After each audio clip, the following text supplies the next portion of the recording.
জীবন নিয়ে আমাদের কতই চিন্তা, এই জীবন নিয়ে আমাদের কত স্বপ্ন, এই জীবন নিয়ে আমাদের কত চাহিদা। আসলে কি সবকিছু পরিপূর্ণ হয়? আমরা কিন্তু অনেক সময় অনেক কিছু পেয়ে হারিয়ে ফেলি, আবার যেটা পাওয়ার কথাই ছিল না সেটা আমরা পেয়ে বসে থাকি, তাই না?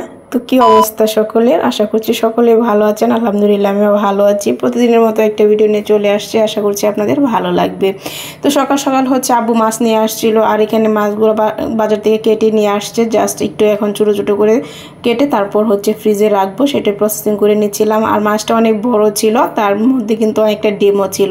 আর মাছের ডিম কিন্তু খেতে অনেক বেশি ভালো লাগে, বিশেষ করে আলু দিয়ে খেতে আমার কাছে অনেক বেশি ভালো লাগে, যেটাকে আমরা ভাজি বলি।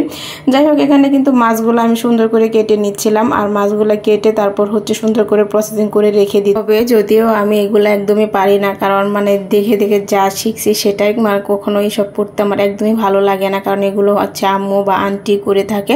তো এগুলো আমি একদমই করি না। বাট আজকে ছিল, আম্মু বাসায় ছিল না, স্কুলে ছিল, আর আব্বু যেহেতু একটু বাসায় আসছিল মাছগুলো দিয়ে যাওয়ার জন্য, তাই হচ্ছে আমি করে ফেলছি। আর আন্টিও যেহেতু চলে গেছে, সকাল 10টার উপরে বেজে গেছে, সেটার জন্য। তো এখানে সব কিছু করে তারপর হচ্ছে আমি নাস্তাতে করে যাবো। আর আমরা মেয়েরা কত কিছুই পারি, তাই না? আসলে আমাকে দেখে মনে হয় যে আমি অনেক কিছুই পারি। কখনোই নিজেকে ছোট মনে করবেন না, কখনো এটা ভেবে নেবেন না যে আপনি কিছু পারেন না। আপনি সব পারেন, আমিও সব পারি, কেন পারবো না, তাই না? তো আমি কখনোই এগুলো করি না, কিন্তু যখন করতে যাই তখন দেখি ঠিকই পেরে যাই। তাহলে এটাই কিন্তু অনেক বেশি ভালো লাগে। কারণ যেটা আপনি না করেও হঠাৎ করে করতে গিয়ে দেখবেন পেরে গেছেন, সেটা কিন্তু অনেক বেশি ভালো লাগবে, তাই না? তো এখানে হচ্ছে আমি সকালে নাস্তা বানিয়ে নিচ্ছি। সকালে হচ্ছে রুটি বানিয়ে নিব আর ডিম ভাজি করে খাবো, আর চা তো আমার থাকবেই, চা ছাড়া তো আমার হবে না। তো আস্তে আস্তে আমি রুটিও বানিয়ে নিচ্ছিলাম। আমি কখনোই রুটি বানাই না, আর আমার রুটি কিন্তু বেশি গুলো হয় না, কিন্তু আজকে অনেক সুন্দর হইতেছিল, কেন জানি আমি জানি না।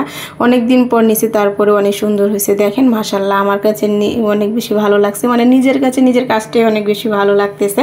কে কি বলবে না বলবে সেটার আশা করে লাভ নাই ভাই, কারণ আমার অনেক সুন্দর হয়েছে, গোল হয়েছে। আমি অনেক দিন পর রুটি বানাচ্ছি নিজ হাতে, কারণ সব কিছু আম্মুই করে, আমি কিছুই করি না। তারপরে যখন দেখি যে নিজে নিজে সব কিছু পারতেছি, তখন কিন্তু অনেক বেশি ভালো লাগা কাজ করে, তাই না? তো রুটিগুলো আমি হচ্ছে ছেঁকে নিচ্ছি আস্তে আস্তে করে। আর 2টা রুটি আমি খাবো, কারণ সকালের নাস্তা যদি 2টার উপরে রুটি খাওয়া হয় তাহলে তো আর লাভ নাই, তাহলে তো ভাত খাওয়াই ভালো। যাই হোক, তো এখানে হচ্ছে রুটি শেষ করে তারপর হচ্ছে একটা ডিম ভাজি করে নিচ্ছিলাম। আর এখানে দেখেন ডিমের কি অবস্থা, আমি ডিমটা উল্টাতে গিয়ে এত পরিমাণ পেড়ায় পড়ে গেছি, মানে বুঝতেছিলাম না, আমার কড়াইয়ে উঠতেই ছিল না, কড়াই লেগে গেছিলো। যাই হোক, তো বাঙ্গা হোক আর যেভাবেই হোক খাবো যেহেতু, আর নিজেই খাবো, কাউকে দিব না, সেটার জন্য এত টেনশন নাই, যেরকমই হোক না কেন। তো আমি এখানে ডিম ভাজি করে ফেলছি, আর আমার কিন্তু সকালের নাস্তা অলরেডি হয়ে গেছে। তো আপনাদের কেমন লাগছে আমার ভিডিওটা?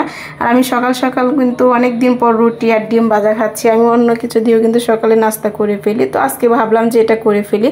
তো আজকে ভিডিওটা আমার এ পর্যন্ত ছিল, আশা করছি আপনাদের ভালো লাগবে। আল্লাহ হাফেজ।